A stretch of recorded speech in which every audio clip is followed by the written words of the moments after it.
Okay, in this video session, we're going to look at the ANOVA practice. And what this was asking about was PSAT scores. You have all this data. You have different size school districts like 1A, 2A, 3A, etc.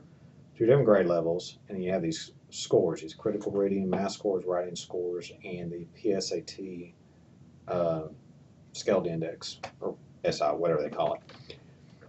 In order to run the ANOVA, one of the things that many of you have discovered, and I do this all the time, so don't feel bad about it, is it won't work. When you initially try to run this ANOVA, you can't pick the school. All right, well, when you load this in, sometimes it thinks it knows more than you do, and it may in some cases, but not in this. If you look at the variable view, we'll go back to data, look at variable view. It's changed this to string.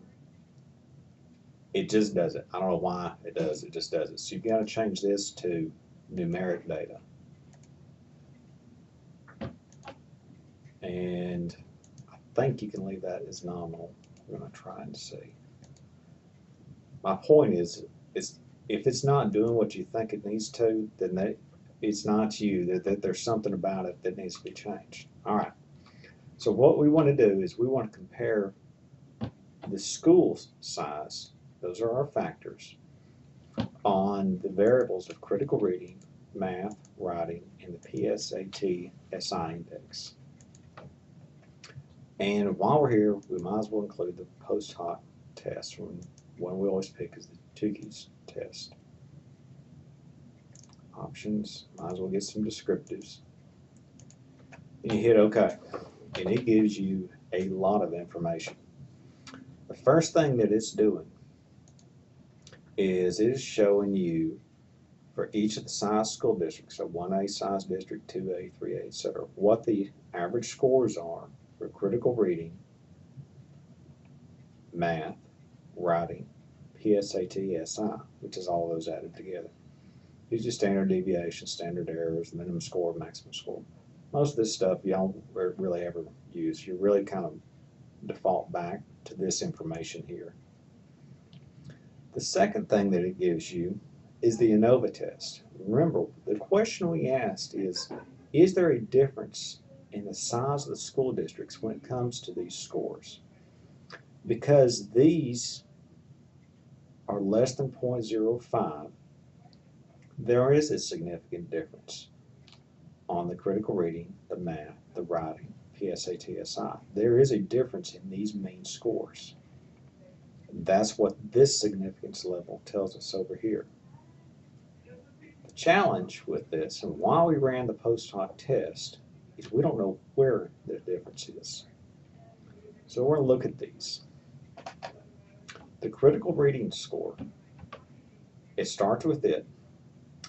It has a school, which is labeled as I, school labeled J. Why it picks I and J, I don't know. It just does. And what it's doing is it is subtracting the average score for school 1 from school 2. So the main difference is I minus J, school 1 minus school 2. So if we go back up at the top, look at school 1, 54.5. School 2, 55.0857. Subtract those two, the difference is 0.58571. That is not a significant difference. There's not a big enough difference between those two means, their standard deviations, for it to mean anything. Now it takes school 1 and subtracts the score from school 3. Go back up and just get a handle on what that is. 1 is 54.5. 3 is 63.9. If you subtract 54.5 from 63.9, you get minus 9.4418.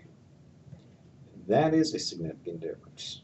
There's enough gap in the main scores to tell us that a 3A school is scoring higher than a 1A school. Now, since we're on this, let's look at an interesting thing. The next thing it does is it subtracts. It does the same thing for all the possible combinations. So now it's subtracting school, taking school 3 and subtracting school 1.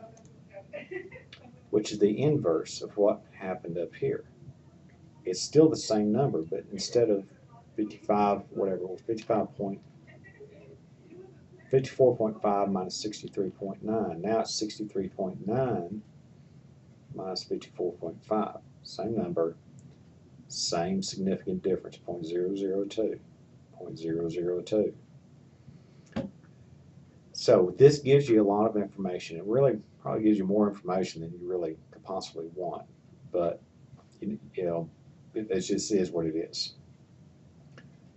So school 3 minus school 2 gives you this. Those are significant differences. But school 3 minus school 4 isn't. School 3 minus school 5 is. So school 3 is significantly different than schools 1, 2, and 5. School 4 is significantly different than school 1 and 2. But school 3 and school 4 are not different. I mean, this gets really complicated, and that's why you kind of have to go through this step by step. The numbers you're looking for, and it tells you if it's significant. That's what that asterisk means. Is this less than 0.05? Now, writing this up can get really complicated and long. And hopefully what you'll see is what has happened here. Some kind of pattern developed that looks like a 3A school is better than a small school, and it's also better than a really large school. It looks like 3A to 4A range seems to make a big difference. And that does all the way down through the PSAT, SI. Now, this other stuff, it's homogeneous subsets, it just turns this stuff in. I never use this stuff. Don't turn it in, don't worry about it, don't do anything with it. It's this table that you're really looking at.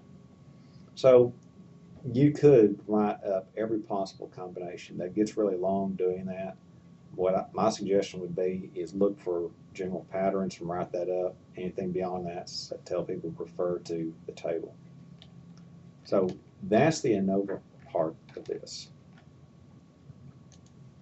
Now, what I'm going to do is I'm going to write this up and send you what it looks like. Just like the dependent t-test, I'll make that available to you so you can kind of get a picture of what this looks like. The other question I asked is something about the average PSAT scores for 11th graders and 10th graders. What is it that you can do with that? The easiest thing to do, since we know what the national average is for 11th graders, is simply run a one sample t-test for 11th graders. So if we go in here, that's one. There's lots of things. You could compare 10th graders to 11th graders. That's just one possible. The one sample t-test is just one possibility. So if we selected grade equals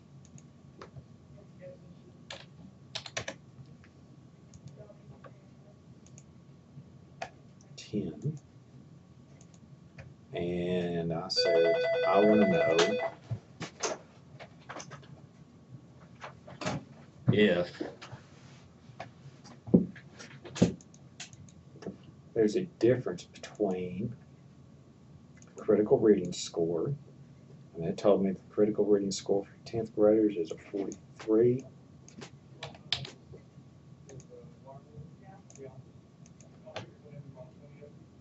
I can see that, remember my test value is 43, I had 99 10th graders, that there is a significant difference. Here's my score, the test value, there was a significant difference. So that's one sample that you can do. And actually, there's lots of possible combinations. You can compare all 10th graders to all 11th graders. You can filter out, well, what about if 3A makes a difference? Is there a difference from 10th graders and 11th graders? There is an endless set of possibilities with that. So I'll include what I wrote up for that. You can do anything else that you think is important, and I'll make that available to you. And that's it.